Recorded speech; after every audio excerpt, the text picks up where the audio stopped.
Okay, we are reconvening this meeting of the Board of Selectmen. I would also like to, it had been stated earlier, I apologize if you folks hadn't been here yet. If you're here for the Perry Place project, that public meeting or that public hearing has been continued till the 11th of October at 6:30 p.m. So there'll be no discussion on that matter this evening. The developer has asked for more time really to address the concerns that have been coming in from the community members. So we'll be hearing that on the 11th. All right, and with that, do we have a motion to move up agenda item 7A? Make that motion. Second. Okay. We have a motion and a second. Mr. Chambers? Aye. Ms. Ruffey? Yes. And the chair is a yes. All right, so agenda item 7A, you want to take that one, Julie, or? I apologize, I had the wrong, no, we had it right. I'm looking at the wrong- Sorry, I think you're moving up 6A.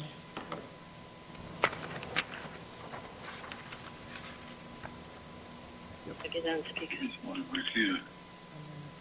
That was the original agenda. Okay. So that's the one. All right, s- Got it. So I think we just have to say what Okay. the attorney said. all right, so the town and the next town manager have signed, entered into a contract, which needs to be ratified in open session. Do I have a motion? Make a motion to ratify the contract for the next town manager. Second. We have a motion and a second. Mr. Chambers? Aye. Ms. Ruffey? Yes. And the chair is a yes. That has been ratified.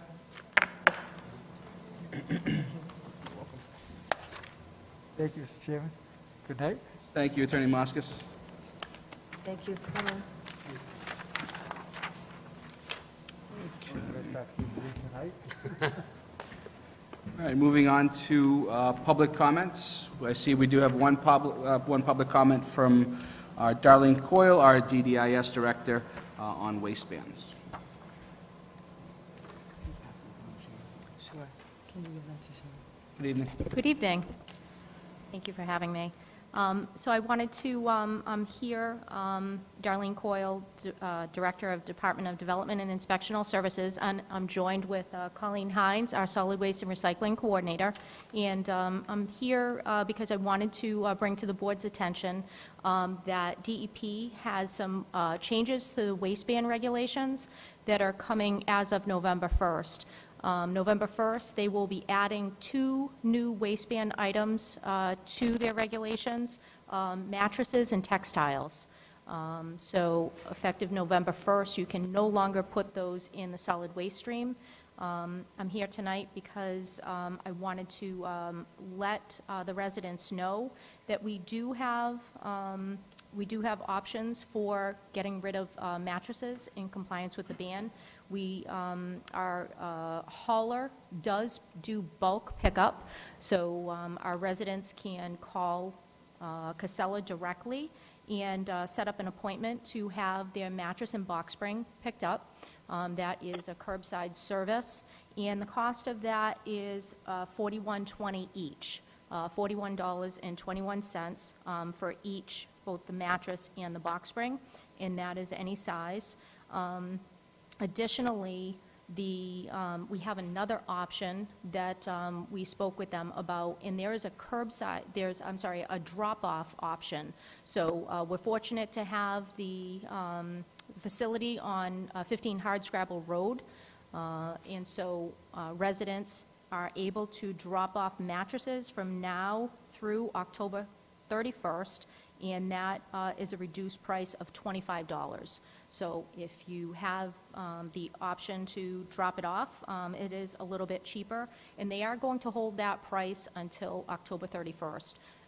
Normally, they were going to be going up in the next month, but they will honor that price. So $25 to drop off at the Hardscrabble Road facility, and the town is waiving the normal $10 fee for a Casella Day Pass. Or we do have the bulk option. They can call Casella directly and set up an appointment, and they will come curbside. Typically, those bulk pickups are done once a week. If anybody has any questions about any of these services, they can certainly call our office, and we're happy to help them with that. And then in relation to textiles, we're hoping to bring something to the board in the next month or so. So, thank you. Thank you. All right, moving on to public hearings presentations, we have agenda item 5A, motor vehicle Class 1 license, Patrick Automotive Incorporated, doing business as Patrick Volvo, 519 Washington Street, Auburn, Mass. Members have the application in your packets. Do we have a presenter? I'll make a motion to open the hearing. I'll second. Mr. Chambers? Aye. Ms. Ruffey? Yes.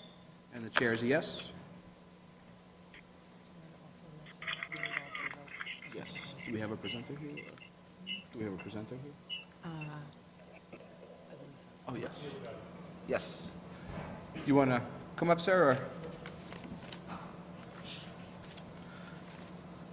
All right, first off, sir, I just want to make sure that you would like to proceed forward.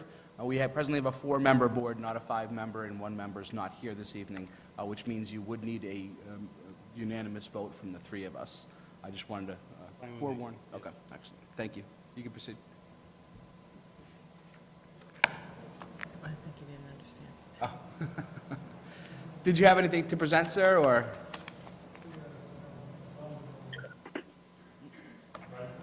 Did you have anything to present to us on the matter, or? Okay. Okay, all right, that's fine.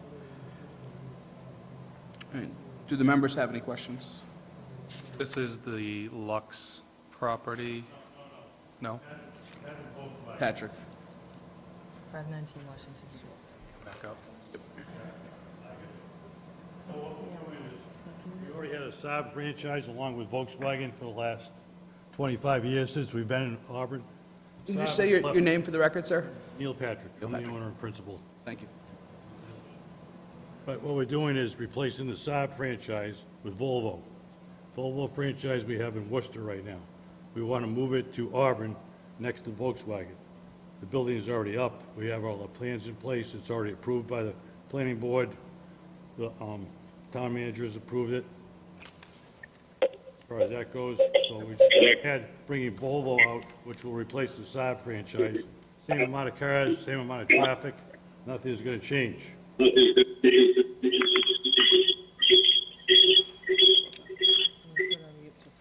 Yep. My apologies, sir.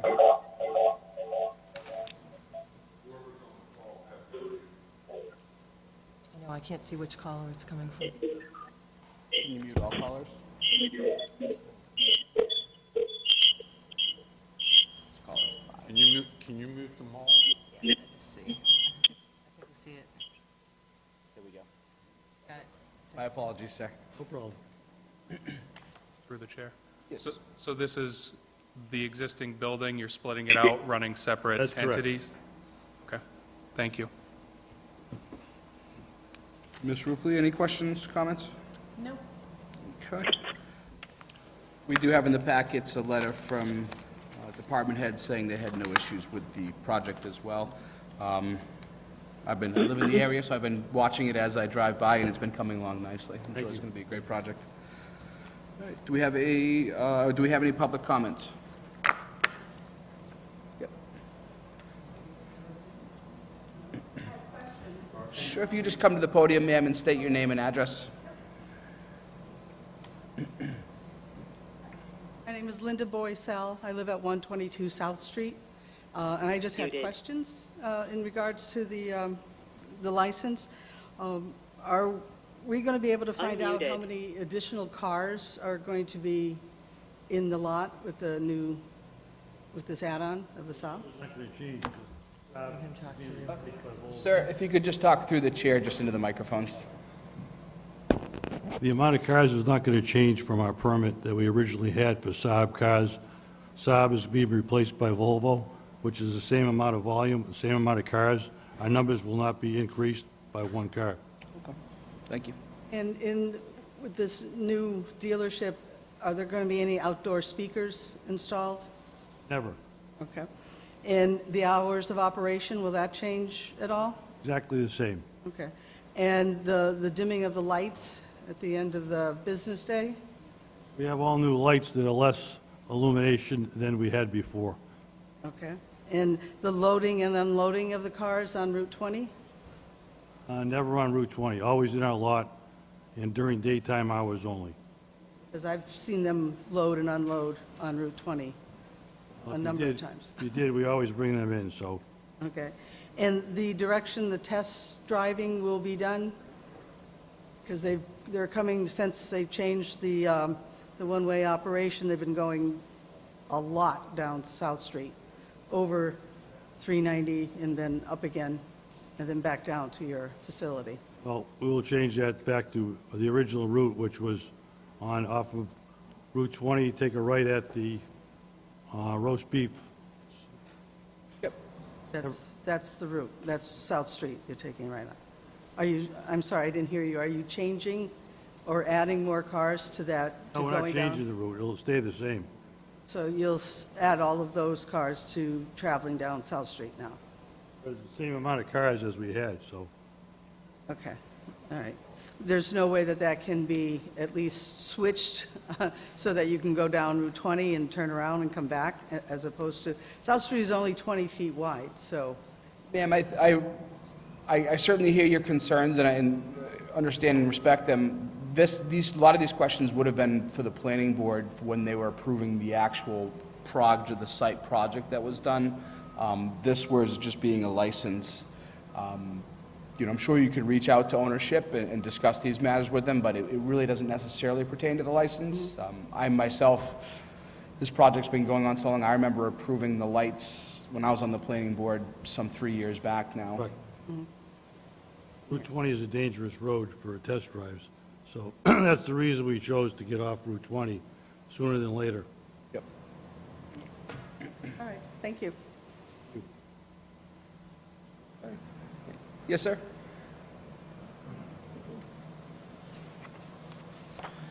If you could state your name and address for the record, please. Good evening, Mike Schillinger, 12 Diane Ave. I share some of the same concerns. I realize that you're not the planning board, but I was there at the planning board meetings, and you're going to hear it again from me. Again, a concern about the lighting. 12 Diane Ave is directly across from Patrick's. I appreciate that they are changing the lighting over there. Hopefully, it will be a more dim and controlled lighting environment. Looking forward to seeing what we end up with. Those lighting plan maps are very difficult to read. For the most part, Patrick's has been a very good neighbor, quiet, no PA system outside. Looking forward to getting the construction noise done, as I'm sure you're looking forward to getting it done as well. That's about it. My main concern is the lighting, and hopefully it's an improved lighting over what was there. Thank you. Thank you, sir. Any further public comment? Okay. Make a motion to close the hearing? Second. All those in, actually, Mr. Chambers? Aye. Ms. Ruffey? Yes. The chair is a yes. Okay, do we have a further motion? I would make a motion to approve the license, provided that all the applicable requirements of the state and town and any of its departments, boards, and commissions have been fulfilled. Said license is subject to all the conditions stated upon it. Failure to comply with any and all conditions shall invalidate the license and render it null and void, with the conditions of the DCG to be placed on the license. Second? Okay, motion and a second. Mr. Chambers? Aye. Ms. Ruffey? Yes. And the chair is a yes. That is a vote. Thank you, sir. Thank you. Thank you for reminding me to open and close, too, because you know I would have forgotten it. Okay, moving on, and again, agenda item 5B, yes, agenda item 5B has been continued at the request of the applicant. No communications. Excuse me, through the chair. Is there a requirement for them to cancel or not cancel, like notice-wise? do we have, like, you need to provide notice by a certain time? I do not know the answer to that. For the developer to cancel? For anyone that's looking for a continuance? No, there is no deadline by law. First of all, this isn't a public hearing. I know it's hard to hear with the rain, so I apologize. That it wasn't a public hearing, it was a public meeting, but the notice came, as soon as I received the notice, I let the board know. The developer indicated that they did receive a number of questions and some comments back from some department heads on some of their concerns, and they want to have a chance to address them. So they felt that it would be premature to come in this evening without being able to answer those questions. And I know from the board members, we probably received 4 or 5 comments last night on a Sunday night. Obviously, can't even get to address them today, so they just felt that they wanted the extra time. Thank you. And just want to make a statement, too, that their concerns are being heard. I know not everyone's here, but again, that reason for the delay is helpful, and, you know, if they have more comments, to send them in, and send them in early so they can get addressed. That would be helpful if we get the comments early. It's tough to get them on a Sunday when the office is closed, and then have to get them addressed on Monday when we get here. You know, everyone worked really hard to try to do that, but DPW had a lot of work, and planning had a lot of work, building commissioner had a lot of work today, so some of that we could get to, but really, if we can get them earlier, it would be helpful. Absolutely. Absolutely. Okay, moving on to agenda item 7B, that's the Century Sportsman's Club Outdoor Entertainment License for Haunted Hayride at 531 Rochdale Street in Auburn, Mass. I see Mr. Height here. Make a Okay. motion to open the hearing? Is this, I don't think that's an, It's not a hearing. okay. It's not even- okay. Yep. Good evening, all. Good evening. Alfred Auburn, Director of the Century Sportsman's Club. Okay. All right, and you're here for the outdoor license, entertainment license? Correct. Okay. Do you have anything to present, or? No, it was all presented already. It's pretty much the same thing every year. Okay. No changes from previous years? No, other than a little direction of flow. And we do online booking now for ease of time spans. and things of that nature. Okay. All right, any questions of the board members? No? Okay. Questions of town administration? All set. And any members of the public have any comment, question? No? All right. And board members, you received the packets, you saw that DCG had no concerns? Okay. And with that, I'll take a motion. I move to approve the license, provided that all applicable requirements of the state and town and any of its departments, boards, and commissions have been fulfilled. Said license is subject to all of the conditions stated upon it. Failure to comply with any of all of the conditions shall invalidate the license and render it null and void with the conditions of the DCG to be placed on the license. I'll second. Motion and a second. Mr. Chambers? Aye. Ms. Ruffey? Yes. And the chair is a yes. Is a yes vote. Thank you. Thank you all for your time.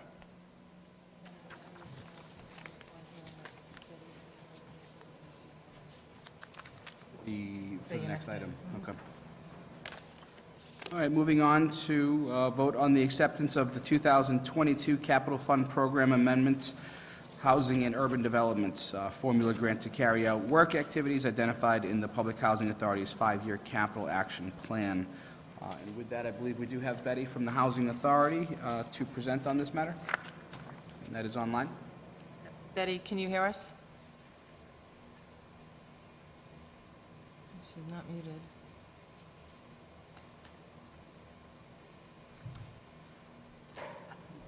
I don't know if Betty can hear us. I can tell you that every year, the Housing Authority comes before the Board of Selectmen. Under Mass General Law, the Board of Selectmen is required to approve of the capital fund program as well as any amendments to it, which we've had discussion with previous boards about the fact that that's a rather strange part of Mass General Law because the Board of Selectmen actually doesn't oversee the funds or the implementation or any of the projects, but yet Mass General Law still requires a vote of the board.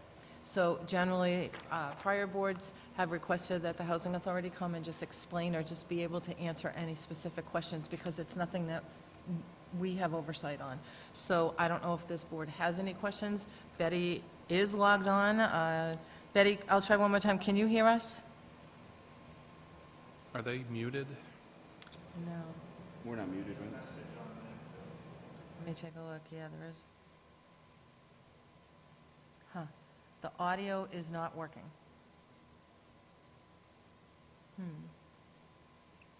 So, that would explain, she's not muted. I think the audio going out. Yeah, the audio going out, I'm going to unmute all for a minute. Betty, I'll try, can you hear us? Yes, I can hear you. Okay, so if you want, if there are any questions from the board, Mr. Chair, if you want to send them through me, I can say them into the microphone so she'll hear. Do we have any questions of the board members? We have no oversight, right? Yeah, Betty, right now, the board members don't have any questions on it, but I just want to verify, so this is a standard form that you have to submit every year to HUD. Then they're going to take a look at it and make any revisions that have to be made. Yes. Thank you. All right, and with that, I will take a motion. Make a motion that we, what are we accepting this or forwarding it, approve? Yep. That we approve the capital fund program amendment for the Housing and Urban Development Formula Grant to carry out the work activities identified in the Public Housing Authority's 5-year capital action plan. Second. Motion and a second. Mr. Chambers? Aye? Ms. Ruffey? Yes. And the chair is a yes. It is a vote. Through the chair, I'll just let Betty know. Betty, if you can hear me, the board just voted to approve. Thank you. Okay, moving on to agenda item 7D. That is the October 18th special town meeting warrants. And with that, I'd turn it over to the town manager. Yes, through the chair, in your packet, you have a copy of the special town meeting warrant for October 18th. And what we're asking, there are two different votes here. The first one would be for you to vote to approve, not necessarily the warrant, each individual article, that's the next item, but to approve the warrant as far as allowing us to send it off to town council for review, and he would then make any revisions that have to be made for legal language only. And then after that vote, then you would go and vote on the individual articles in the town meeting warrant, and you can take them as a whole. Prior members have sometimes said that they want to vote for all of them unless anybody has a question. Vote to recommend, or if you want to go through each one, you have that option as well. All right. And there, when we get there, there are a couple of items that we need to update you on, so I'm going to turn to Ed for a minute on those. Sure, so I don't know if that's something you want to get into now, Let's or... take the vote on moving it to town council first. So this doesn't mean we, No. agree. This is just We're just going procedural to move move it it. to town council, and then we'll jump into the next item, because I know that some of them weren't necessarily filled out completely yet, so. Make a motion to move the town warrant for town council review. I'll second. Mr. Chambers? Aye? Ms. Ruffey? Yes. The chair is a yes. It is a vote. Thank you. Moving on to agenda item 7E, the potential vote on October 18th special meeting warrant articles. So, Mr. Chairman, just a couple of corrections and comments relative to the warrant before you tonight. In reference to Article 11, today we got a preliminary, not an official certification of free cash, but we got word from DOI they were having a problem with their computer system, so they weren't able to give us a certification. We're expecting that tomorrow. But we were verbally given a number of roughly 18.7 million. In accordance with our free cash policy, the net gain from the prior year certification, which was 17,385,000, is a net gain of about 1.3 million. Under the policy, we're allowed to appropriate up to 50% of that net gain, which would be roughly 657,000. We're asking under Article 11, in addition to the 200,000 from overlay surplus, we're asking 300 of that 650,000 to also come from free cash. So that would be a total of combined 200 overlay surplus, 300 free cash, total appropriation of $500,000. Also, we are asking at this time, Article 19, it's presented to you tonight to appropriate a sum of money not known. We were hoping to have that number for you tonight. It appears we're not going to have that for some time. So we're asking that we postpone that warrant article indefinitely. So Article 19 would be removed from the warrant. Everything else would remain as is.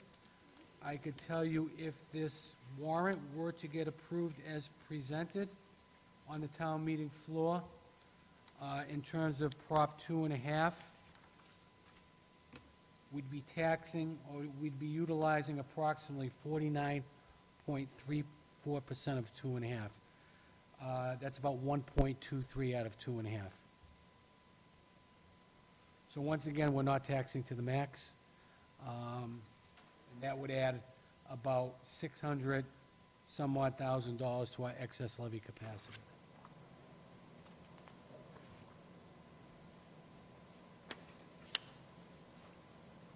A lot of these warrant articles are addressing the inflationary impact on some of our line items, utilities, fuel, things of that nature, when we presented the budget back almost a year ago, back in January, we weren't facing these kind of numbers that we're looking at today.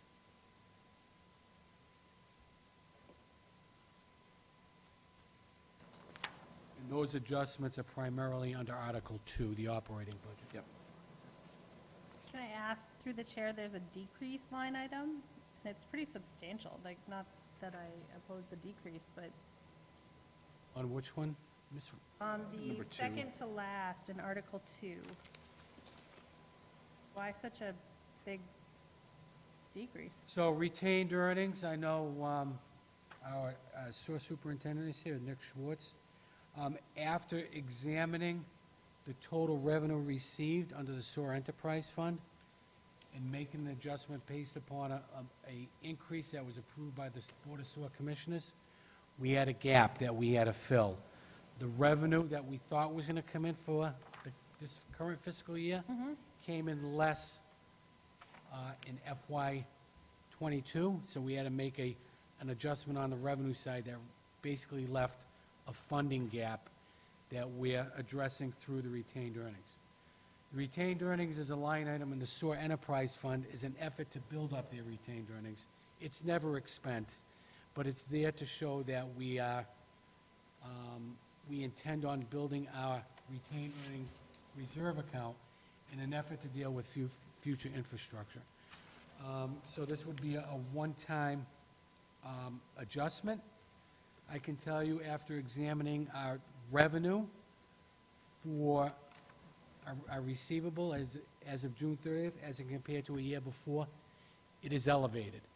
And I think it's elevated because people are choosing, they're prioritizing what to pay, and I think the sewer bill is less of a priority for some when they have a limited capacity to pay their existing liabilities.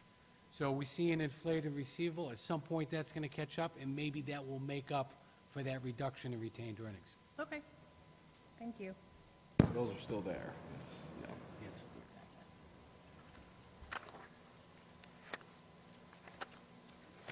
All right, so what are your guys' thoughts on this matter tonight? Did you want some time to look at it? Do you want to allow I don't us have to agree with it, but we can move it, right? Correct. Okay. Through the chair, if I may, there are 3 different positions that the board can take. You can vote to recommend, you can vote to not recommend, or you can vote to defer to the petitioner and take no position. That third option is how I'd like to proceed. And again, some numbers will be filled in, but I think some concern, obviously, we have bills to pay and things need to get done.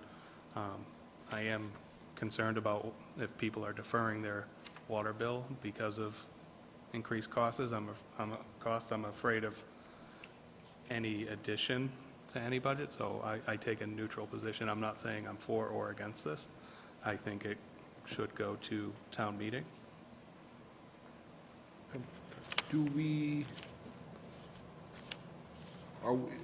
We're still waiting on this to come back from town council. Do we have to take this position this evening, or we would miss the meeting package, is that correct?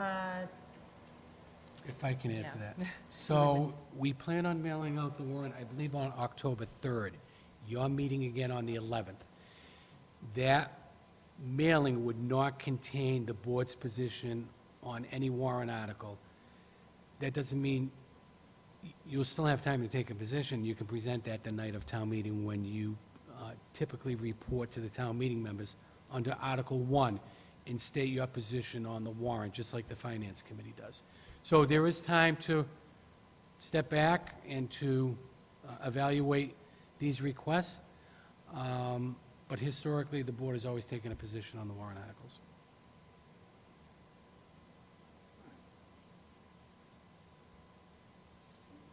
Would the other board members think it fruitful, I mean, being what Mr. Chambers said, and being that one person's vote would automatically decide everyone's this evening, if maybe we push this off, knowing we wouldn't get into the mailing, but that I know that I myself will be at the meeting where I can speak to say that we've taken a position, or we haven't, depending on where Mr. Carpenter lands on the matter, but let me know your thoughts on that. Yeah, I mean, I'm happy to wait until Mr. Carpenter is here also to take a position. Through the chair, I believe Mr. Carpenter notified us that he would not be at the first meeting in October. Additionally, I just want the board to know that we are having a pre-town meeting a week from today to ask our town meeting members if they have any questions relative to the warrant itself. So you may want to wait to see what type of feedback they have to offer at that meeting. You're welcome to participate in that meeting, be present at that meeting. That's totally up to you.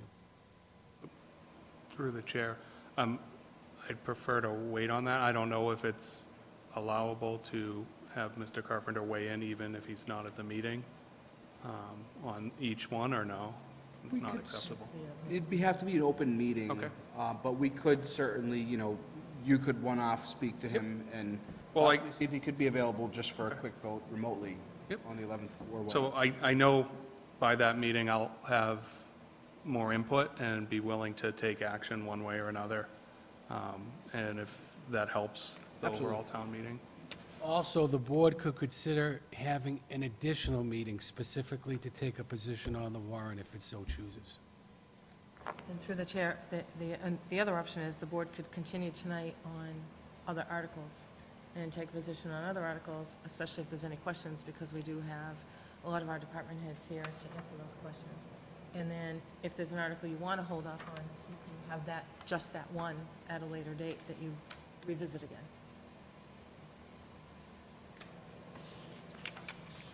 So It's your guys' decision. is your only issue with Article 2?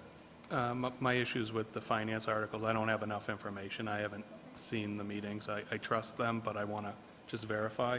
And I'm not saying no to it. I don't want to say no. That's why if we can hold off on taking a position until, again, Through the chair, that's a good point. The Finance Committee is scheduled to meet this coming Wednesday to take a position on the warrant articles. The department heads will be present to answer any questions that they may have of them. That may offer each one of you an opportunity to watch that meeting and seek the information that you may be looking for. it's very possible I would be able to vote after that meeting. Sure. Just want more information, that's understandable. With that, I'll entertain a motion to continue this vote to the 11th. Take no action, or no? Are you, I just want to be clear, are you doing that on Article 2, or are you doing this on the entire warrant? Sounds to me that we're doing it in the entirety of the, The entire warrant, okay. That way we'll have responses from town council, the financial committee. Well, town council, it won't have, town council just looks, there's nothing here that will change. Town council may change some legal language, he will just verify that it's stated appropriately, but he won't be making any changes to any of the warrants that you see, because they're submitted by department heads. Sir? Chair, I guess I would just ask the question, maybe the board would be willing to take positions on articles that either have no financial bearing or are not directed at the levy, seeing as all the department heads are here, so there might be non-financial issues that don't actually have to do with tax dollars. I know I have one of those articles in there, so instead of postponing the entire thing, maybe you could do some tonight. Through the chair, that's what I was saying, when you can go through and do the rest of the warrants, you can put some of the articles off for later, but Okay. All right, so with that, which items would those be? well, through the chair, you can go through, but so it sounds like you want to hold off on Article 2. That is correct. Article 3 appropriates an additional $25,000 of general fund revenue, so that's a hold, I'm guessing. 4, 5, 6, 7, amend previous authorizations for different purposes. So it's not going to change the financial position, it's going to change the purpose. The money's already been outlaid. Yes. Through the chair, I'm okay with 4 through 7? Or 6, 4 through 6. We have 4 through 7. Are we going to go through each one? Do we need a motion? no, 4 through each 6. time, or can? I'd like to see exactly which ones are non-financial, and then we'll take one Okay, motion so to... Perfect. 4, 5, 6, 7.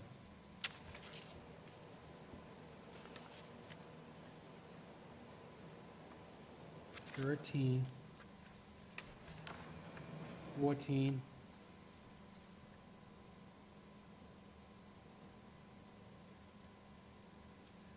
16 repurposes, 17, 18, 19 is removed. That's it. Go through the chair, they're all financial. It's just, I think Purpose, that, though. yeah, I think, Oh, I'd like sorry. to just 25.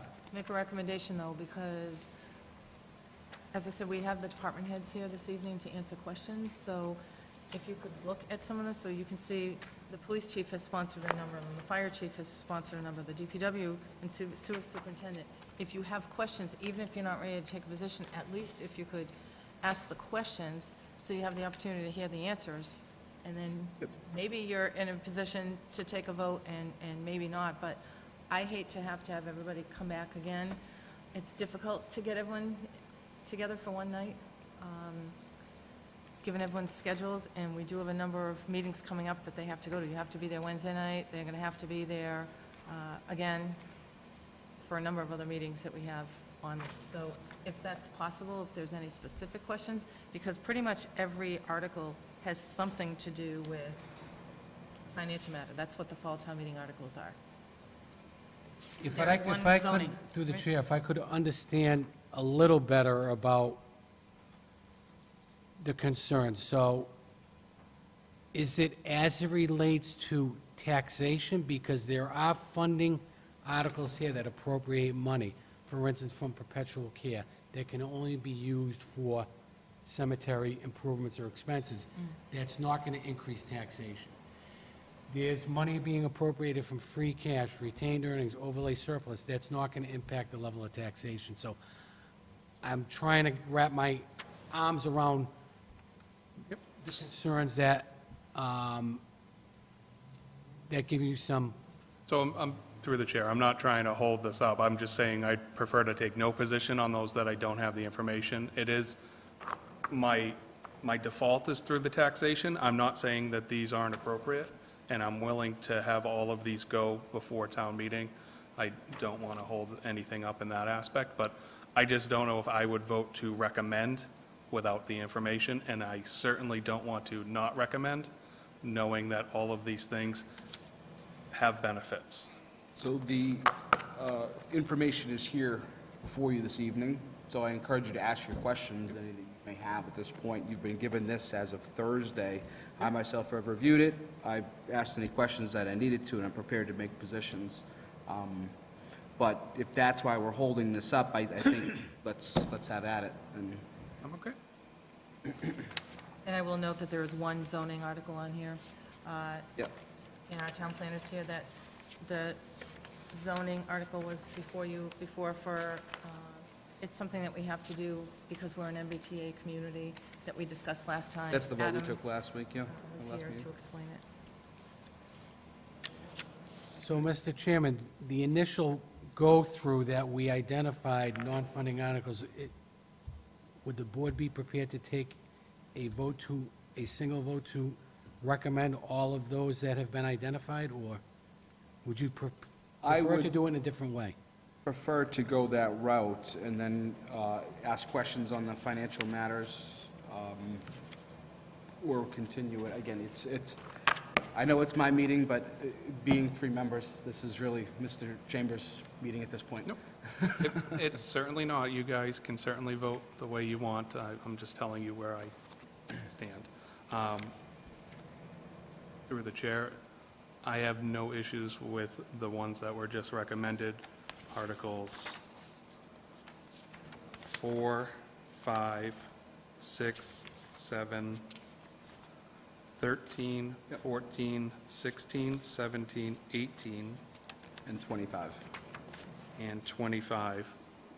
I would vote to recommend those, or make a motion that the board recommend those. I'll second. Okay.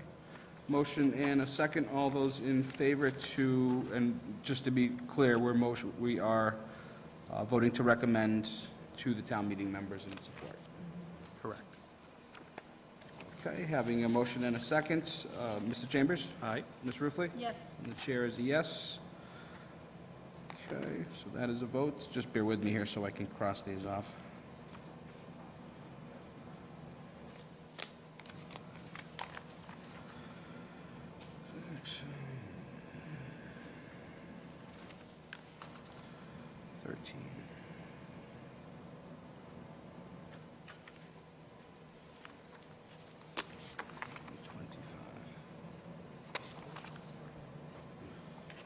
Okay.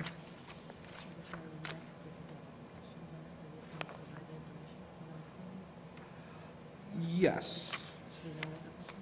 Yes, so, board members, do we have any questions in regard to the remaining articles? So for me, that would be 1, 2, 8, 11, 8, 9, 10, 11, 12. 3. I'm sorry? 3. 3, yes, 3. And then 19, 20, 21, 22, 23, 24. 19 being removed, my apologies. Take a minute and, So I have a question on Article 3. yeah, Just that increase, what is that related to? Is it costs of Medicare have gone up? Did we lose? so the, Did not approve this one? Mr. Chambers' question was in regard to the cost of Medicare. We don't have anybody from the town, the school department, do we? Correct. Correct. I don't believe there's anyone from the school department on Medicare, unless you can answer how it works. I don't believe there's anyone present from the school department. I've had a discussion with the school business manager and the school superintendent relative to this request.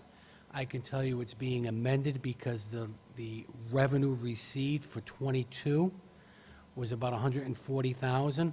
The year before, it was below 100. So they're amending it to 125, kind of down the middle, believing that the level of revenue that they're going to receive for the current fiscal year will exceed the original request. That's why they're modifying 125. Thinking, and they're being conservative, thinking they're going to get 140 again, but they're going on the conservative side of 125. And- And those revenues, they have to be reported to the general fund. The DOR will not allow that to be isolated as a separate reserve account for special ed expenditures. It has to be done through the general fund. So that's why they're requesting an additional 25. Through the chair. So that number will increase again, but this is more just for the accounting aspect? We expect 140, or? So typically, what we have to do when we certify our tax rate, we have to report the prior year revenue.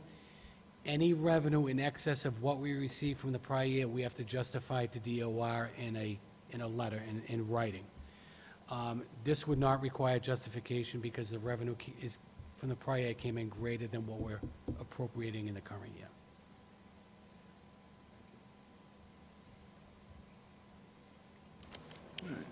And moves us to Article 8. Article 8, vote to appropriate $10,000 from general fund revenues for the installation of water backflow valves in Auburn's municipal buildings as mandated by the federal government. Do you have anything to add to that, Ms. Jacobson?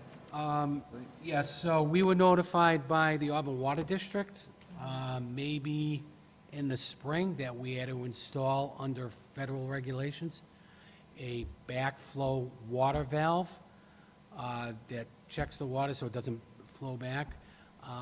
We were required to do the install, I believe it was 60 days after notification. Well, guess what? We don't have any funding in place to do that. We were able to do it in certain municipal buildings because they had surplus appropriation that allowed us to move some money. We went to the Finance Committee, got transfers. But we need to do a few more buildings. We are required to do for the Auburn Youth and Family Services. They lease, we have a lease with them. That's our building. We're required to do that install.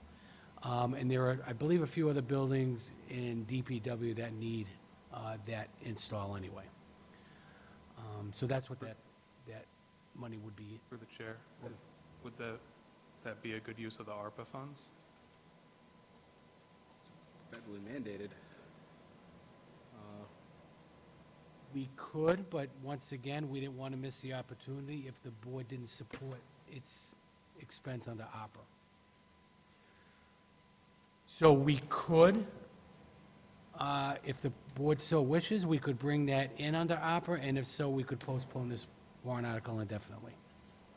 I would have concerns about that. I mean, I'd be happy to look at it under the ARPA dollars, but I wouldn't want to take it off here. I'd rather can't take it have, off. yeah. No, I'm not suggesting that at all. Okay, okay. We would take it off the night of town meeting if we That had Right. it. If, okay. Further, I'd like to, I don't know where that would fall in terms of our list of priorities with ARPA funds, knowing some of the other items that we've discussed already. I know the HVAC stuff's going to be coming up soon, so. All right. Do you have any, does any members have questions on Article 9? Same thing for me. Is this a potential for ARPA funds? ARPA funds, okay. All right. 9 would be an ARPA concern as well. And if I could note through the chair, I just noticed we had originally put it on there, just again, to make sure that we could do this. Originally, we were looking to ask for $300,000 out of free cash for communications equipment for West Auburn, but in recent meetings, we've determined that the best mechanism for going forward would be to get a consultant to study the issue first, because we want to know exactly what that cost is going to be, what's going to be required. There may be some upgrades and updates to the fiber system that we have to make in addition to the communications equipment. So we're going to be pulling that article because at this point, we feel we need to do the study first. So I think what we're doing is we're going in to you in a couple of weeks, once we have a cost on that study. We'll be coming in to the board asking for a certain amount of money out of ARPA to fund a consultant study to look at the communications system out in West Auburn, see what our needs are, and see what we need to do to get a better idea on the price. So that one will be postponed. Postponed? Okay. And if I may, just so those who are here, because not everyone has the article, the warrant in front of them, so just for the chiefs to know, through the vote to recommend certain articles, the fire chief's articles were recommended. The police chief's articles, all but one were just recommended. Those were the ones to repurpose funds, because the funds had already been allocated. So the only one that was not voted on at this point yet was Article 15, which is to appropriate a sum of $9,000 for proof of concept relative to proposal of the new radio tower communication system in AvTech. So that one, no position's been taken on yet. Your other ones are good. Likewise, at this point, none of the DPW and sewer and golf course and engineer, none of the DPW articles were voted yet. That's why, so if we could continue to do this, I just wanted everyone to know where we stood, because without seeing this, they might It can not be know pretty where confusing. they are. Yeah. Sure. So that brings us to 10. 10. Yep.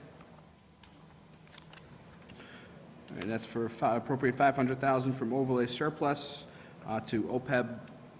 I don't think we have any questions on that one. My question is how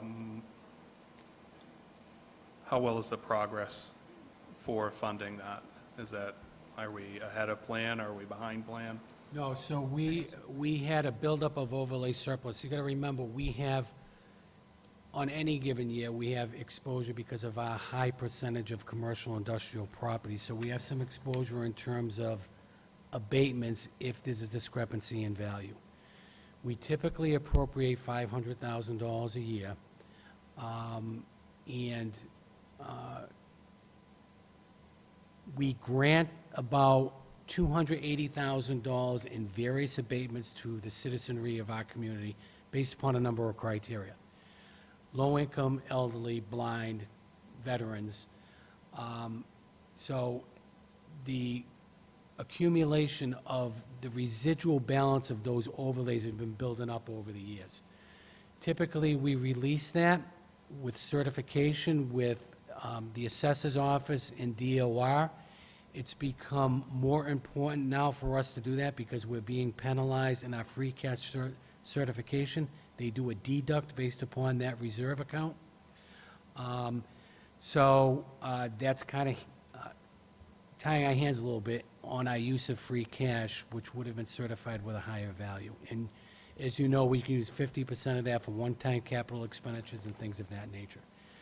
After discussions with our finance team, we thought it would be prudent to release a good chunk of that. Not knowing what our free cash certification was going to be for the current year, we're using that basically to supplant our free cash, because we typically appropriate free cash exclusively for OPEB and stabilization.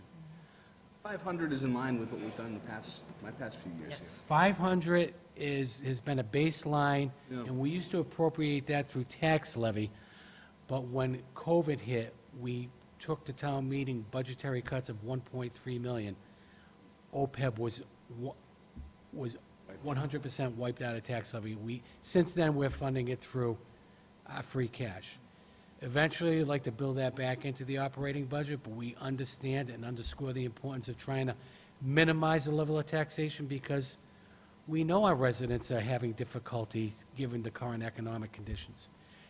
Paying for utilities and paying for other things that are really swallowing up their discretionary dollars. So hopefully we can build that back in, but in the short term, this is how we plan on funding it. Through the chair, if I can just add, we do have a financial policy that's related specifically to OPEB and the need to continue that funding every single year because of our liability. Yep. So we are on track. We have been doing it. That liability is only going one direction. Through the chair, Yep. if this is in line, as they both just stated, I'm okay looking to recommend this. I don't know Okay. how the other members feel. All right. So Right. do you want to take a vote on that then? We're getting really confused. Do you want to take a few and then, Sure. we can vote each one. It's you. However you want to do it. I just didn't know if we were, Let's take the vote now. It'll be, that's better. You want to take a motion to vote to recommend Article 10? I'll make a motion to recommend Article 10. A second. Okay, with a motion and a second, Mr. Chambers? Aye. Ms. Ruffey? Yes. And the chair is a yes. Article 10 is a vote. Okay. Article 11, Mr. Kasinowicz has already explained. I don't know if you want to expound on that. So this uses up the amount that was certified as overlay. We did 700, 500 into OPEB, 200 into stabilization, and we had a sum of money from free cash. Like I said, we got that, not official certification today, but a preliminary estimate. And so we currently have about 3.9 million in our stabilization. That would put us roughly at the 4.4, not knowing what the rate of return is going to be on that. Certainly, rates are going up, so that's only going to benefit. But certainly, I think, given our capital needs, given the increased cost in some of our larger capital items, we always utilize the portion of stabilization as a down payment on our big-ticketed items. Could be a fire truck, it could be, we gave the school department $300,000 to replace the turf on the football field. We try to do that as a way to minimize our borrowing and to save our taxpayers money by not paying the high interest costs, especially as rates are going up. Also, with the looming public safety project, joint public safety facility, there's been some potential talk of land acquisition. Certainly, we could utilize a portion of stabilization to address that if we had to. All right. Any further questions from the board members on that item?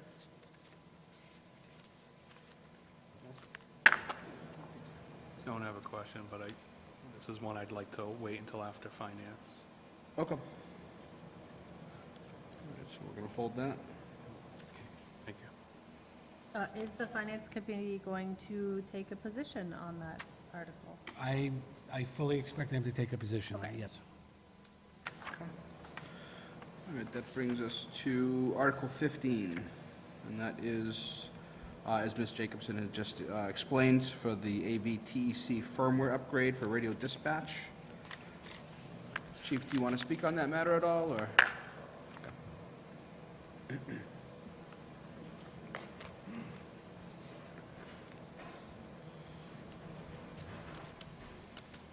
Gentlemen. Hi, through the chair. Good evening, everyone.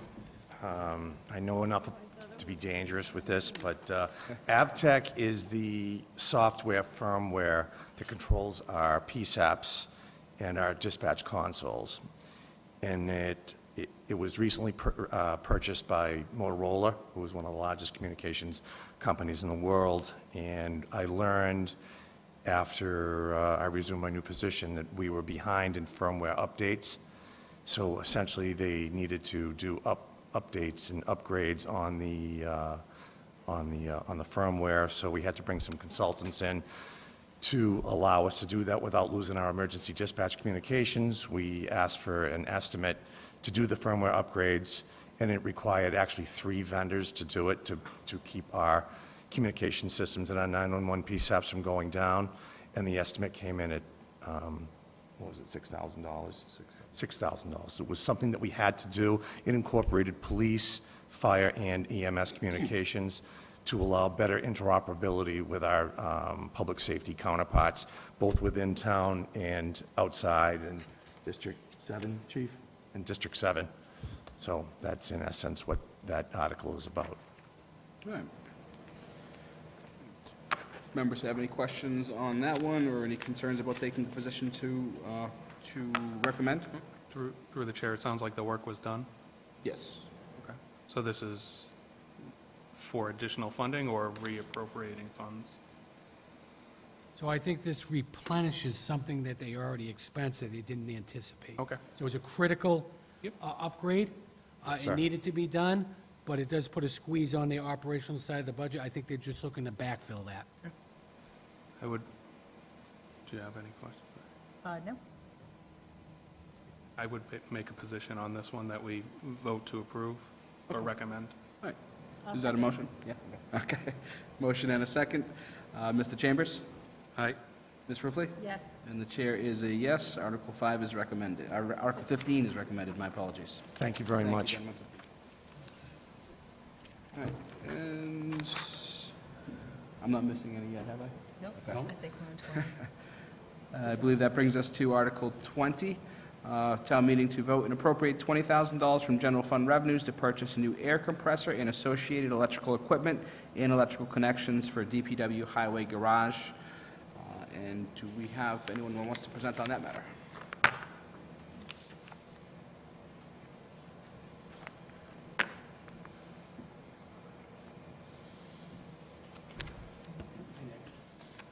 Good evening, Nick. How are you? Good, how are you? Good. So my name's Nick Schwartz. I'm the Assistant DBW Director and Sewer Superintendent. This was for the $20,000 for the air compressor, correct? Yep, so currently we have an air compressor in the highway garage. It powers a lot of the pneumatic equipment. It's significantly exceeded its useful life. It's over 50 years old. It's in need of replacement. The hope was that we could get through another year with it, but it seems to continue to degrade. They're seeing a lot of effect on some of the tools that they're using. It gets a lot of water. The water gets in the tools. It starts to hurt some of those things. We're requesting the money now because if we were to lose this equipment over the winter, it would have a significant impact on snow and ice operations, and it would be difficult to replace quickly. So the hope is that we would deal with it now before there's an actual failure that we have to deal with. Any questions, discussion? So I feel like this might be another candidate for ARPA funds as well. I Does it? don't know enough about ARPA to respond to that. I don't know if that would qualify as an ARPA expense. Again, the general retort to that, Steve, is that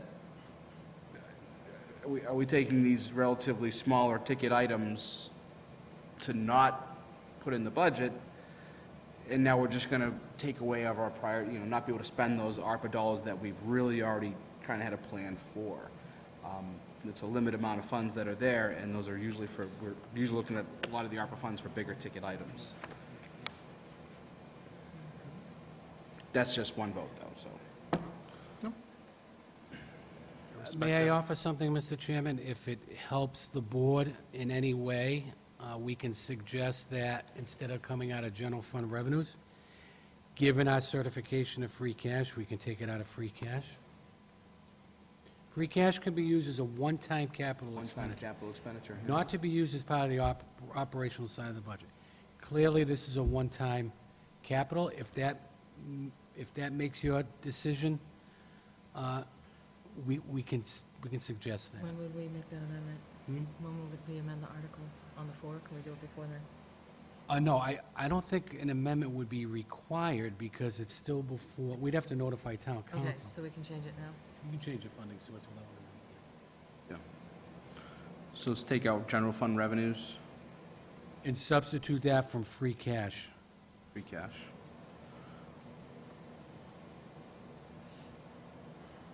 There's no other concerns on town administration side about doing that?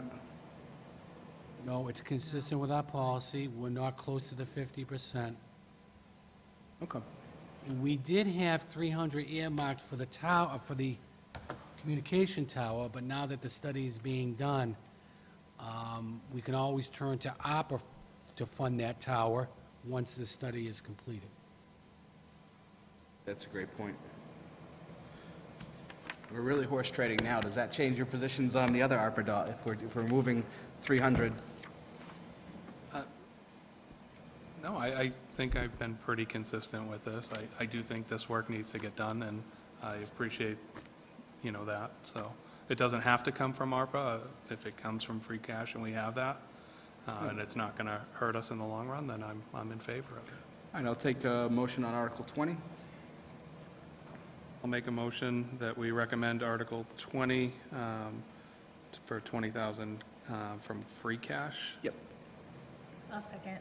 Right. Motion and a second. Mr. Chambers? Aye. Ms. Ruffey? Yes. The chair is a yes. It is a vote. Thank you, sir. You might want to. All right, moving on to 21, and that is to appropriate $60,000 from the Packagug Golf Course retained earnings for the design of drainage improvements and irrigation system upgrades. Good evening. So, yes, we're looking to appropriate $60,000. There'd be two studies, one for drainage, one for irrigation. The drainage has kind of prevented us from getting golf carts in the spring. It's been an issue every single year. And then the irrigation system is probably as old as the golf course itself. So it just, we need to have the big picture done so that we can look to see what improvements need to be made and prioritize them. Which only helps gain revenue to the town for more sales, yeah. All right. Any questions on that one? Where does the retained earnings currently stand? Once again, we're waiting for certification. I think there's going to be a net gain of 200,000 and change. I think that's going to put us close to the $600,000 mark, in that vicinity. Okay. So about 10% of retained earnings for this. Thank you. All right. Any further questions, or do we want to recommend to move this one forward?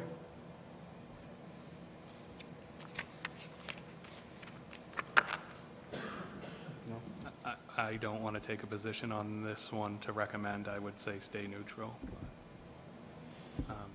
I don't know, you guys can still vote, right? Well, we know the vote, so would FinCom, I don't know. discussions there? I don't know if I'll get my answers there. Can I just, through the chair, can I just, if you could clarify what the questions are, maybe we can get the answers for you. If we don't have them tonight, we can get them for you. Yeah, so the town owning a golf course is something that I struggle with. It is money from that, and I just feel like the board shouldn't recommend or deny this. So that's my opinion. Doesn't mean that it shouldn't go to the town meeting to recommend. Through the chair, so is there a question on it, though? So if I can just explain, so several years ago, the town did a study to determine whether we should whether we should own the golf course or put it out. And it was determined that it would be an economical strategy for the town to retain the golf course, do all the operations, the maintenance, the repairs, and the management. And Golf course makes money, correct? the golf course does make money. We've done very well. We've increased the fees a few times to cover, but all money that comes in to the golf course goes out and has to be spent on the golf course. It can't be spent on anything else. Okay. So since day one, I think this is year 6, maybe even year 7 of operation of the golf course. From day one, it was set up as an enterprise account. What does that mean? It means all revenue expenses run through that enterprise account. Not a penny of tax levy has been used to support the operation of that golf course, including we charge for indirect costs. So the employees who are on a health plan, we actually charge the enterprise account to reimburse the general fund for all direct and indirect costs associated with operating the golf course. That allowed us to build up retained earnings. That retained earnings is built up from user fees only. That golf course is supported through user fees, golf cart fees. It's been very profitable. So this is budget neutral, it stands. This has no right down to- impact on the taxpayers of the community. We haven't gone up in the rates since day one. So it's not as if, we know that we have to build up retained earnings in order to address exactly what is being asked of you tonight. We don't want to deteriorate an asset that we currently have. By ignoring the drainage and the watering issues, the irrigation issues up at the golf course, it's going to hurt our asset. It's going to cost us more money to replace that or maintain it. So this is money well spent. There'd be more money requested as a result of this study. We would intend to fund that through a borrowing that we would pay off over a period of years, and we would be able to fund that within the enterprise account. Okay. All right, so, does that answer any questions you have? I mean, this isn't really a, Yeah, I just don't think I would recommend or decline this. I think you stated the case, I can't reconcile that yet, so. what is that? The fact that I don't think the board should be recommending something that I don't necessarily agree with, but Well, the if we charter, take, you can take a vote. well, we lose that vote, so we're moving on from 21. Through the chair, I don't think it changes the fact that whether or not you agree with the town having a golf course, we have a golf course. We have to maintain it. And those funds are coming directly from profits of the golf course. Oh, So. I think this should go in front of the town. I'm not saying I don't, just saying, like, I don't, if I say yes, that means that I support it, right? Or does that mean it just moves on? It and just moves on to town meeting. I'm willing to move this If on. I may, whether it be the finance, because you take a position on the warrant articles, I think town meeting looks up to its local leaders for guidance. Whether it be in the affirmative or whether it be not in support of, I think they expect that. They look to their elected members as well as appointed members on the finance committee as a financial watchdog to give them guidance. So if it makes you feel better to see what the position of the finance committee is relative to this, and we can revisit this at another meeting, or whether you want to defer this to the town meeting members by not taking a position on the warrant article itself. Your call. If someone wants to make a motion, then I can move on. Okay, I'll make a motion to approve article, or to recommend Article 21. I'll second. All right, Mr. Chambers? Aye. Ms. Ruffey? Yes. And the chair is a yes. It is a vote. Okay. And moving on to Article 22, to see if town meeting will vote to appropriate $3,000 from the cemetery perpetual care account for the replacement of trees and other landscaping at Hillside Cemetery. And again, that is a DPW town engineer matter. So, yes, we're asking for $3,000 over, a span of time. We have to replace trees, whether they, or shrubs, if they're overgrown, they have to be cut down, or if there's dead trees, we have to cut them down. So just to keep the cemetery looking the way it does, we want to replace that vegetation. Okay. All right. All right. And do we have any member concerns, questions, comments?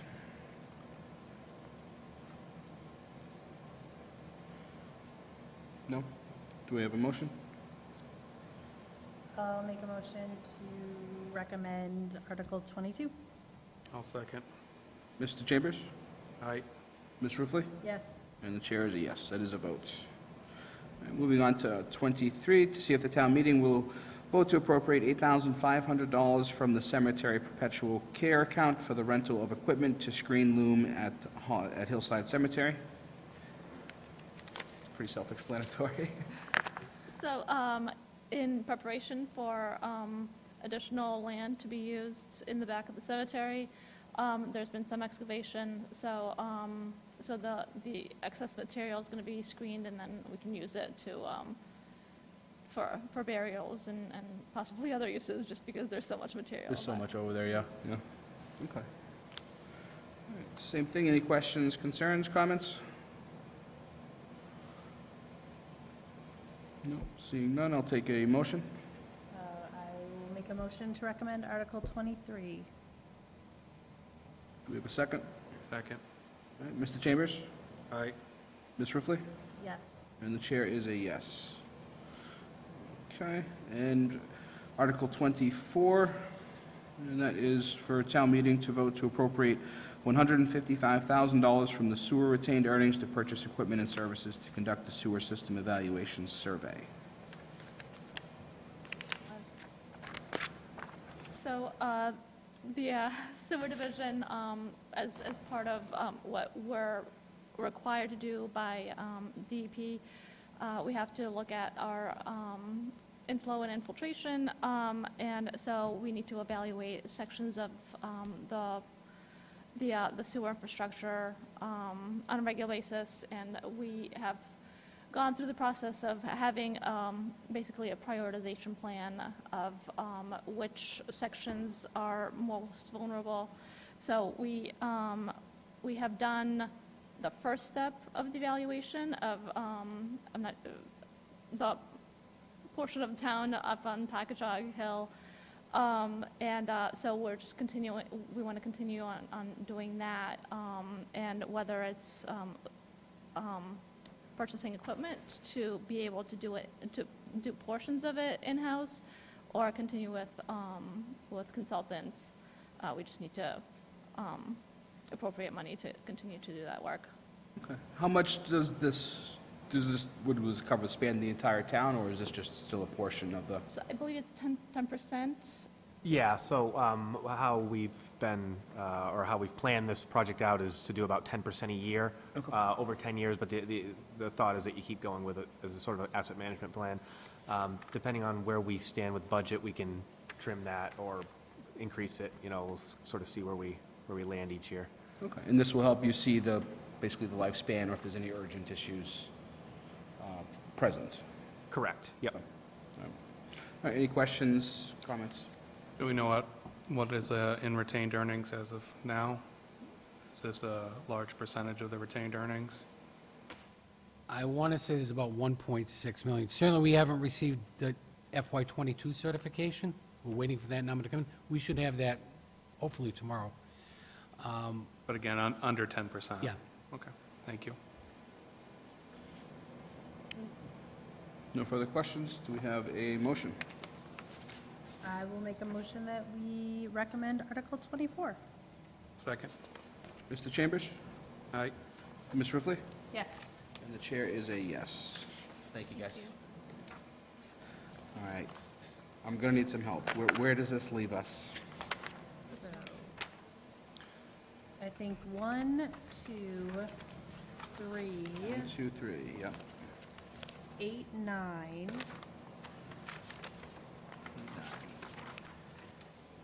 Yep. 25? Does No, that sound right? no, we approved 25. Oh, 20, okay, so 25 was approved, yep. All right, so we have 2 ARPA questions, and the balance would be looking to revisit possibly by special meeting if we want to try and meet the packet mailing. Yeah, the packet mailing, it will be close. Real close. It will be tight. It goes out next I just have Monday. a question for Sharon. So given their position, do we state the position on the warrant articles that they already taken action on? Normally, I would do that. We would prepare the summary, and the board's column would say whether they recommend Okay, it. so it would be, you would have a mix. So you Okay. show your position on the warrant articles you voted tonight. Article 2 would have no position at this time. Okay. I don't know. Could we make sure that we notate it in a way to make sure that they know that we didn't necessarily take no position, it just hasn't happened yet, almost like a to be determined? Well, Well, I think if we are to put it out that way, then there's a presumption that you are going to take a position, but I You can't may not. guarantee, you may not. Yeah. Okay. I mean, the other option is it goes out without, in the packet. It doesn't. Sharon raised a good point. We could put, if it's okay with the board, no position at that time, but we'll present The board will make a recommendation at the at town the meeting. town At the meeting. town meeting. Would you guys be okay with that? That'll give you the time to watch the FinCom and really, I do think, I think Wednesday, I would be able to take a position either way on those. I just not comfortable at this time, and again, if we can move it forward with no action and it's not adverse, like, I'm okay that way as well. so that could technically be done at the 11th. We could just Yes. continue to that time. I'll reach out to Mr. Carpenter to see if he could be here by special, or just here for that one vote. Sure. I'm not sure what, I don't know, I just know he said he wasn't available the first meeting. okay. It might be worth a try to see if he could. Just to see, get absolutely. on. Okay. All right, so that leaves us with 1, 2, The board takes no 8, 9. position on Article 1. It's just, Right, that's just. it's just a report, so Yeah. it would be 2. They took a position on 3? 3, Yes, no, they did take a position on 3. is that recommended? Yep. Okay, sorry, I didn't write that down. 2. 8 and 9, there's been a suggestion on opera consideration, so they would have to remain on the warrant. And we would put that on the meeting of the 11th for opera consideration? Yeah, and I just asked that town administration just look into that as far as where you see it fits into our priorities and if even allowable. 11?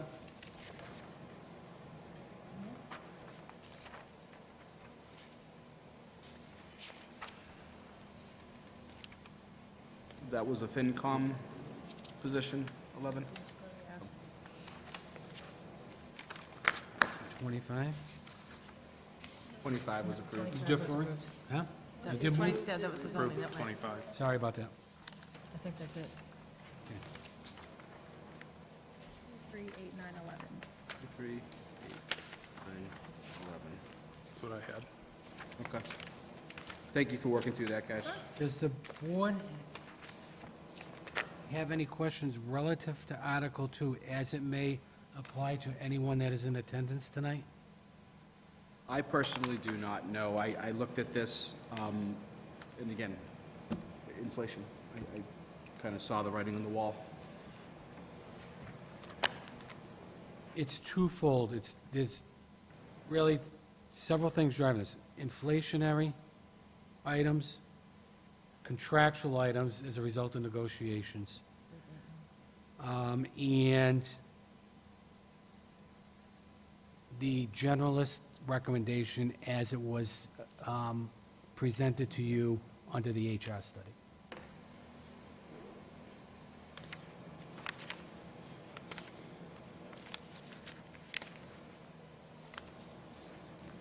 Do you have any specific questions for department heads, Ms. Ruffey? No, I'm fine. No? Mrs. Chambers? I do not. Thank you. On at this time.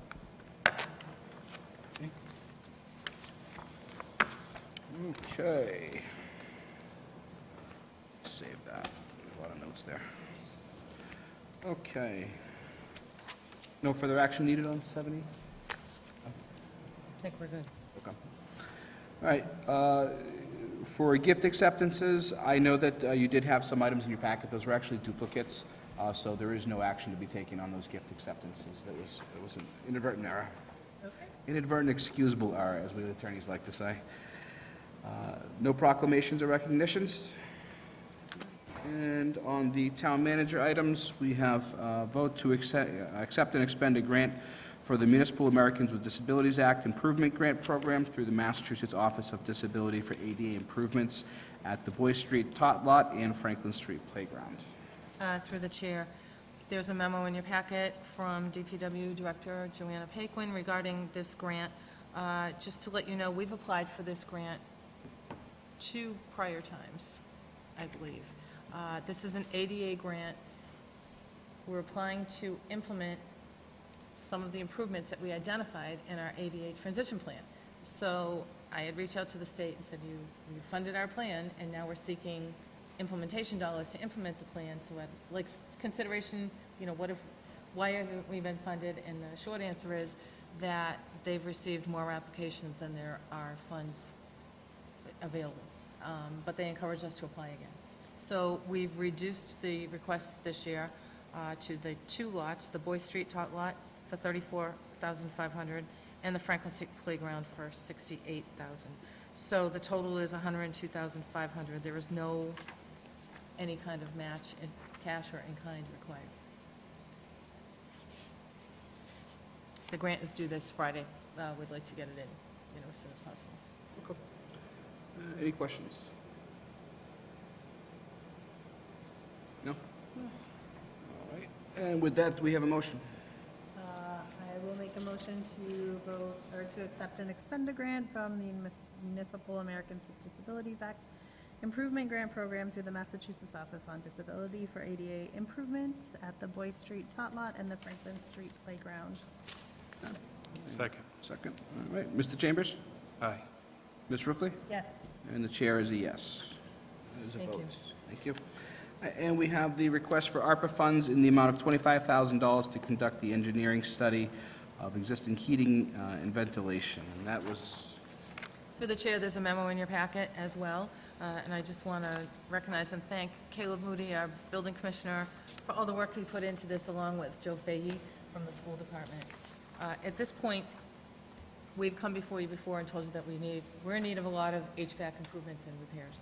When Caleb and Joe went to each of the sites to see what actually was going to be needed at each, we were not 100% certain which ones needed to be repaired versus replaced. So we felt it was most appropriate to get an engineer to come in and take a look at it and to do a study on all the HVAC systems, come back with more specific recommendations, similar to what we were doing with the pump station, with the recommendations on the pump station.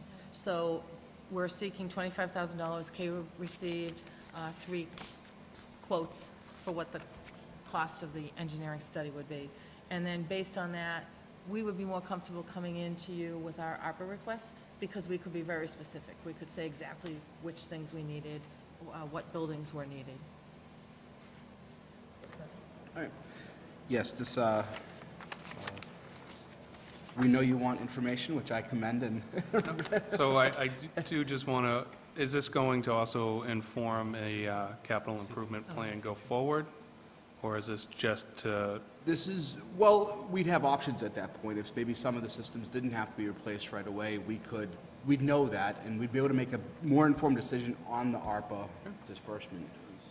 so I would also say that this is in line with what I'm saying. This is for a study to get that more information, and I appreciate that.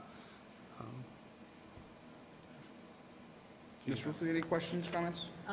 No, I mean, I realize without the study, we don't have like a ballpark on which ones are best. I can tell you the ballpark, Caleb, correct me if I'm wrong, was the ballpark around 1.5 million when we looked at it about a year ago. Obviously, those costs have changed. Some of our situations may have changed. Some of the HVAC situations may have gotten worse in that amount of time. At the police department, we had some issues this past summer. So knowing that the costs are changing regularly, I would say that it would probably be upwards of 1.5. So are we anticipating that this is going to be the biggest bulk of the ARPA funds? I would say it would be among that, yeah. This would Okay. probably be one of the largest chunks, in addition to potentially communication tower, that we really feel is vital. That's something that we don't have the services out there. Again, with that study, which will come in at the next meeting for that request, but again, just, I think those would probably be the 2 major ones. And then we do have some sewer issues that, so you won't see them on a town meeting warrant, hopefully someday. We can try to take some of these infrastructure things off. So that would probably be the next 3 things. Okay. All right. And do we have a vote? Or motion? I would make a motion to approve the request for $25,000 to conduct an engineering study of the existing HVAC systems in various town buildings. Second. Vote in, or motion and a second. Mr. Chambers? Aye. Ms. Ruffey? Yes. The chair is a yes. Through the chair, thank you. Would you mind, I think the police chief is waiting for the most exciting item of the evening on trick or treat. Yes. So I think that might be the only one that you're waiting for, so if we just took that one, Sure. Do I have a motion to move then I up think we, agenda item 8E? unless you want to stay and enjoy the rest of the meeting with us. Okay, we're staying. So moved. Second. All right, motion and a second. Mr. Chambers?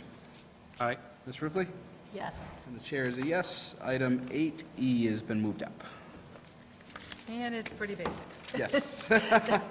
The standard procedure here in Auburn, and come to find out, a lot of other communities do the same thing. The police chief makes a recommendation for the hours of trick or treat. Memo in your packet. and he is recommending from 5 to 7. Okay. Any questions? On Halloween, actually, on October 31. Is the It's chief privy to which house gives the best candy, or? 28 Lauren. Well, I have to say, I think it was in 2012, we actually had Tropical Storm Irene that Yes. came, and we actually had to postpone trick or treat because we had so many live wires that were down, the kids couldn't safely trick or treat, so. Let's not A wish for that. snowstorm in- We had a snowstorm, one, too, yeah, I the think, next year we had a snow, we had a lot of weather things around Halloween. So that is the recommendation. So the board Vote is may needed? want to take a vote to Yep. accept that. Do I have a motion to accept that recommendation? I will move that we accept the recommendation of Police Chief Todd Lemon for Halloween trick-or-treating hours on October 31st. I'll second. All right, Mr. Chambers? Aye. Ms. Ruffey? Yes. And the chair is a yes. Okay. Moving on to 8C, discussion on fire rescue staffing report. Correct. I'd like to ask the chief and the deputy chief to come up at the table so we can have that discussion. Thank you, Mr. Chairman. We also have the next article, which is the vote on the firefighter safety grant. If I could make a recommendation to either take them together or move that up, we can get that one done, and Absolutely, we can that'll be take a those together. much quicker discussion. Sure.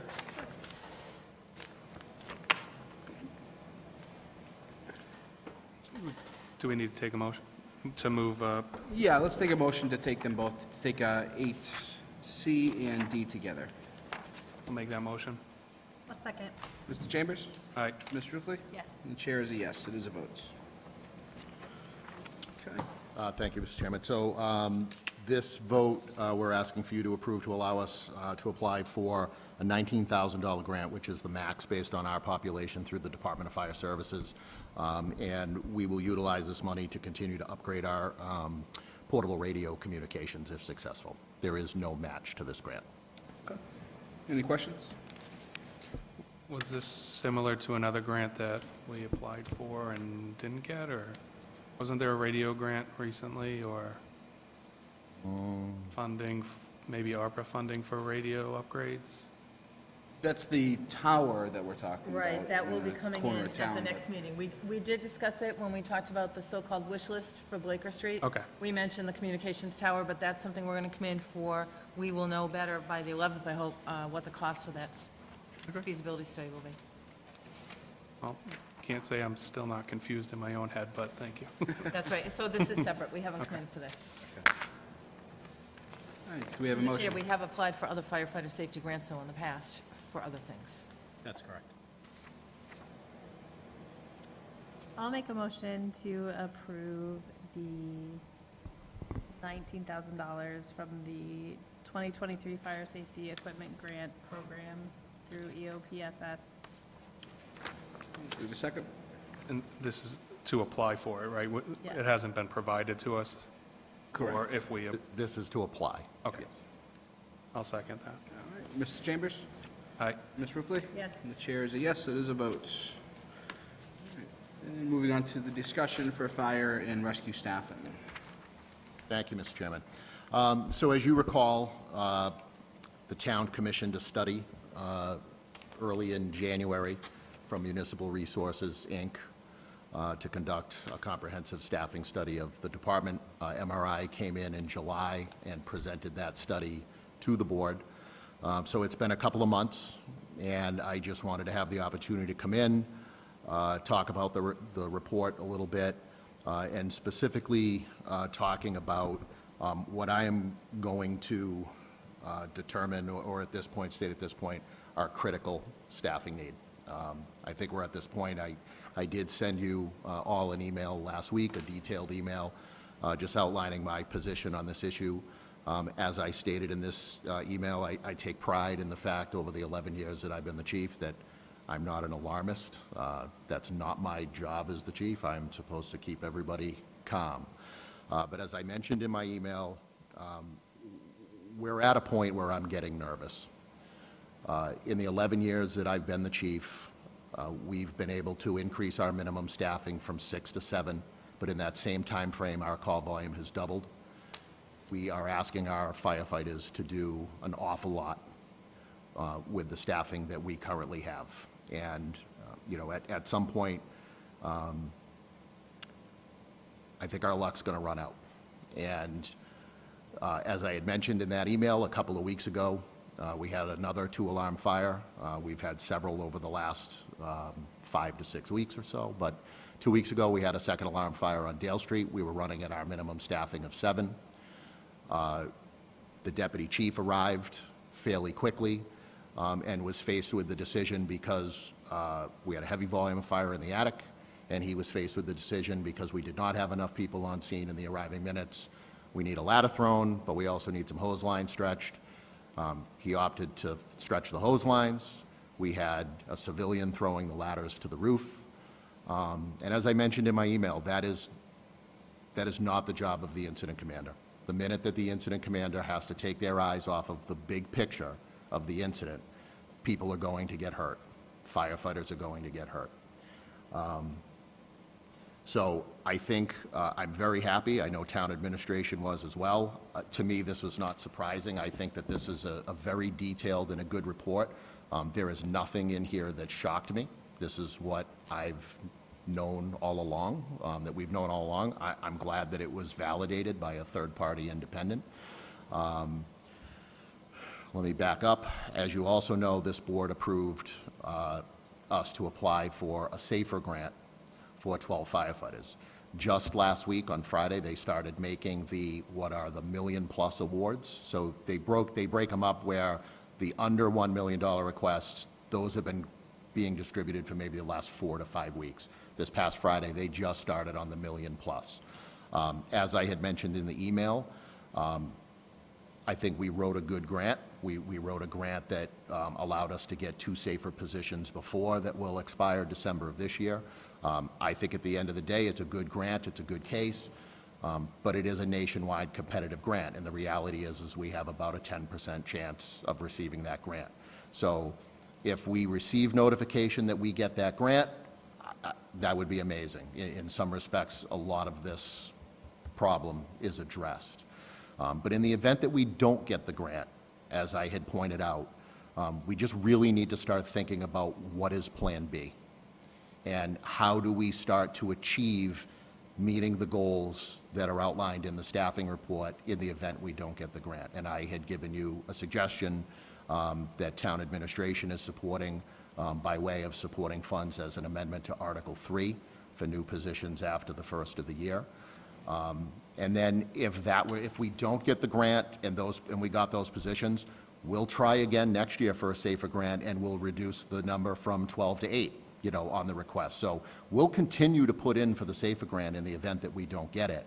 But I just don't feel that the community is in a position where if we don't get the SAFER grant, we can throw our arms up and say, well, we'll try again next year.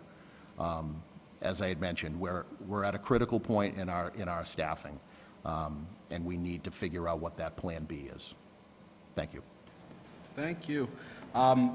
Thank you for that email. They had a lot of great information in that email that you had sent over to the board. And I had heard stories from other town residents about citizens holding ladders, coupled with the fact that when that gentleman said, when he gave us that speech over the summer, that presentation, I remember looking over at other board members and seeing jaws drop when we saw how short-staffed that you guys truly were. So, when my town's police chief is up here saying, I think our luck could be running out, and we have incident commanders, which is, correct me if I'm wrong, that's the quarterback at a fire. There's no quarterback on the field at that point. That's a problem.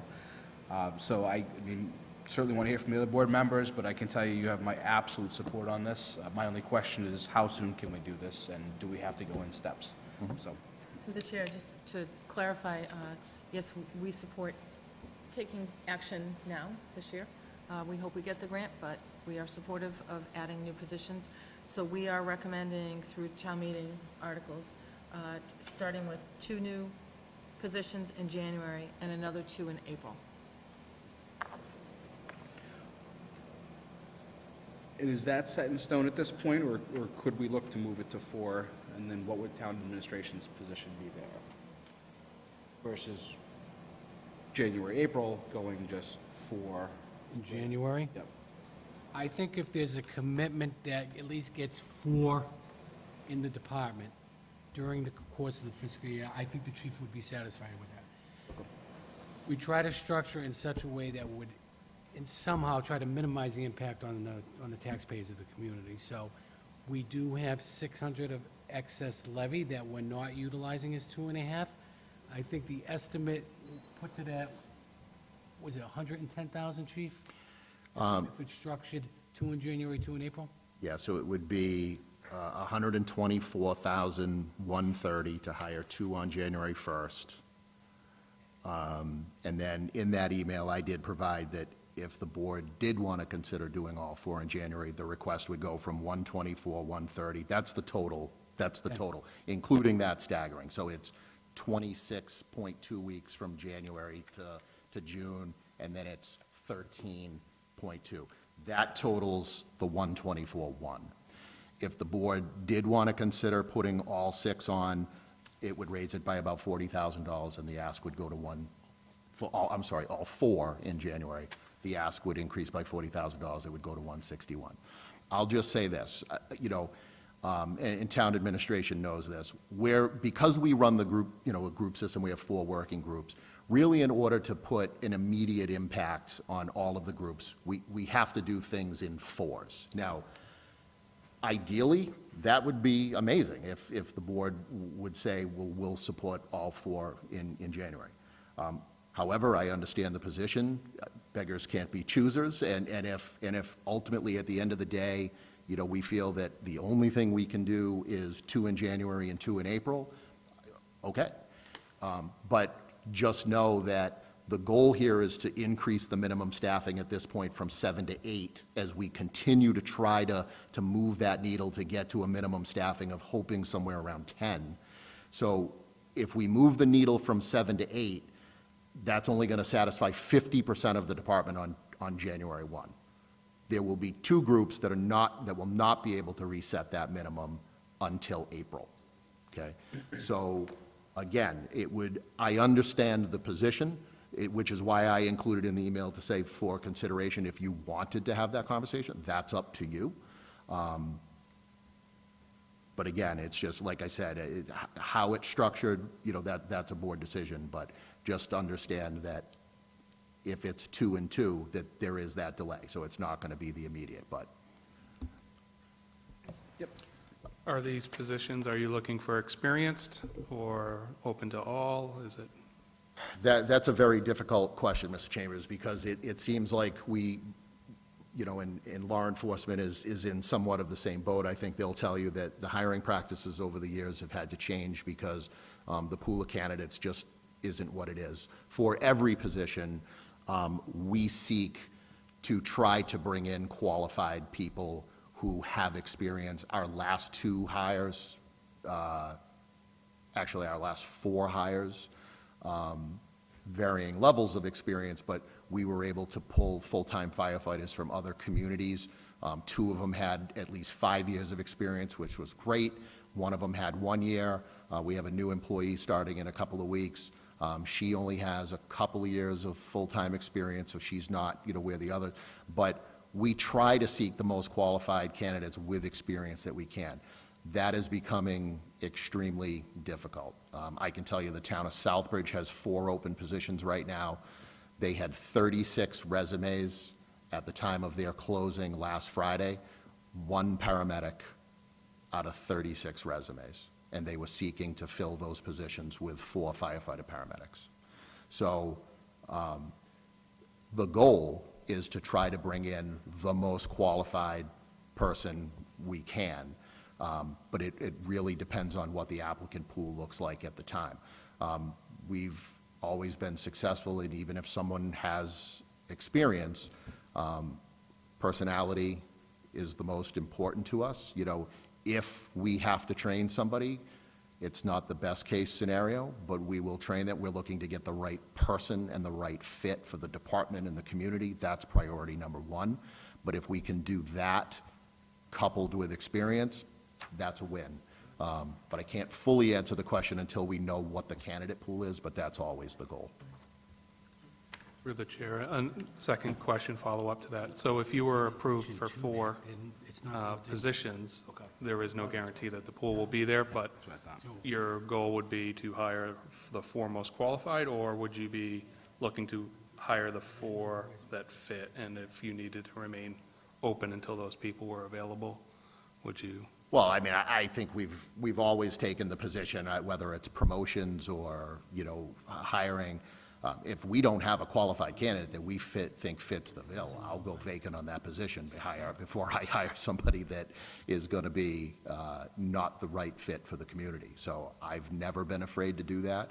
I think in my 11 years as chief, I think I've only had to do that once, where it was like, we need to go out again, because I'm not happy with what's here. But we're not going to, bringing on people for the sake of bringing on people, that serves no one. Chief, you said hire hard, manage easy? Yeah, Absolutely. so- No, and that's, so again, it just, even if the board were to recommend for 4 positions, doesn't necessarily mean they're getting full at that moment. I know the job market's difficult. So that's my statement, thank you. Yeah, I mean, I fully would love to see you get 4 people, sorry, because I think public safety is super important. So through the chair, that would, as Ed just said, that would increase Article 2, the line item for firefighters, by whatever amount. By 60 or by the full? Does this already include 2 firefighters, I guess is my question. No, that doesn't include 'Cause we any hadn't new had this. firefighters. Is this Yeah. discussed, that, okay. All right, so this number on the right, this 2,856,359 is going to be increased either by, well, depending on what the board says, either by the 2 or the 4. Okay, all right. Which changes the level of taxation. Yes. Right now, you've got it at 1.39. 1.23, so I'm that's sorry, going to go up by the 1.23. So value it'll go of up by that whatever value. dollar increase. Okay, all right. You guys clear on that point? Okay. So we really would be in a position where we'd want to take a vote this evening so we could amend this warrant? Okay.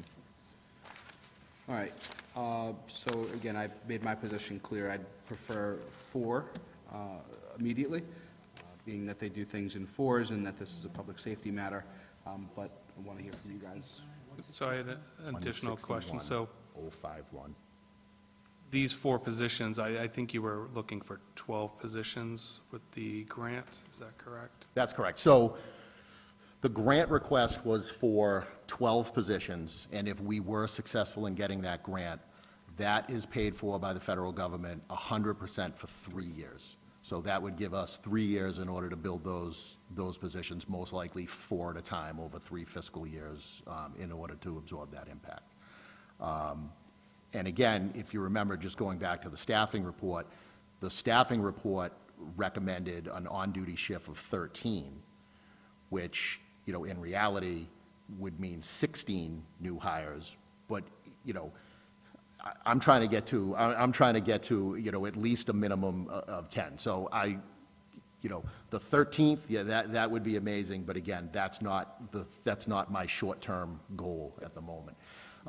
But it called for, again, just going back with the grant for 12, but when you look at the report, it recommended to make an immediate impact in the department that we hire 8 immediately, or as quickly as immediately as possible, to bring the on-duty shift, each group, from 9 to 11, which would allow us then to set the minimum at 9, which is what our current group is at. At max, it's at 9. So, again, just pointing out that although we're shooting for 12, that's sort of the long-term goal, that the immediate priority, and again, when we come into budget discussions, if we don't get the grant, one of the things that we're going to have to talk about in the next fiscal year is how are we going to try to phase in another 4 to at least accomplish the 8 that the staffing report recommends that we put on immediately to get the groups to 11. Can we vote on that one increase, or, I know I wanted more information on the overall, Well, this would be to change the item within the article. Okay. We're not voting on the overall article. Okay, that's Until what you it get is. that And information. through the chair, just, so, as the chief said, if we go in now, it's 124? 161. It would be 161 for all four. But I just want to note that we did change Article 20 to appropriate $20,000 at that time from the general fund to free cash. So really, you've The net's 141. mitigated, so now you're really looking at about, right. 141. So it's a net we're 141, taking but by going, cash by versus adding the them, cash, you're yeah. really only adding another 20,000 to get all four in January because of that decision to put that other item into free cash. And this is important for the board to take a position on this only because we need to convey that to the Finance Committee on Wednesday, that the board supported an amendment up or down. Mr. Chairman. The other thing that I want to just point out is that in my email, I also talked about the hiring of 4 additional lieutenants, which was recommended in the staffing study. The 124 or the 161 includes the $10,000 for the promotion of those 4 lieutenants in the remainder. Well, the 161,051 would include the promotion of the 4 lieutenants starting on April 1st, moving forward. And again, that's a critical piece because, again, right now we have 2 supervisors per shift. We have a captain and a lieutenant, but our minimum is 1. So there always has to be a supervisor on. But we're at that breaking point with the span of control where to have 1 supervisor not only supervising 6 firefighters, but between 2 stations, it makes it complex. So by promoting the 4 lieutenants, it will allow us to have a captain and 2 lieutenants per group. We'll be able to move the captain off of the engine, put them into a command car, as recommended in the staffing report, and then set the minimum for supervisors at 2, which becomes a much more manageable situation when you have 2 supervisors on, especially in any emergency situation. So I just wanted to point out that these figures did include the promotion of those 4 lieutenants starting on April 1st. And Mr. Gastinovich, should the SAFER grant be awarded, these monies would just go back into, So, that's a good point. If the SAFER grant should be approved for the 12, the 161 is not needed for the purpose that it was voted for. It would revert back to basically undesignated fund balance and get certified as free as cash. free cash? Okay. All right. Or, and the town manager brought up a good point. If we do get notification that the SAFER grant is approved, when does that start, Chief? If you get notification on approval for 12, at what point can you bring those in? When does the SAFER grant funding start? Probably be January, by the time you get done doing the paperwork and all the financials. So we could amend it back to its original value if in fact it's known at town meeting that they got approval for 12. Okay. All right, so I, at this point, would be looking for a vote to amend that line item to support the increase. I think it really becomes a question of 2 or 4. I don't know what your guys' feelings are, or if at all. I don't want to speak for anybody. I will make a motion to amend the line item increase for 4 firefighters. That helps. Did I need an amount? I think, I'm going to do the math right now. Okay. Chief, what is that amount, 161 even? Let me just give it to you again. 161,051. Yep, 161,051. I will second that amendment. To $3,017,410.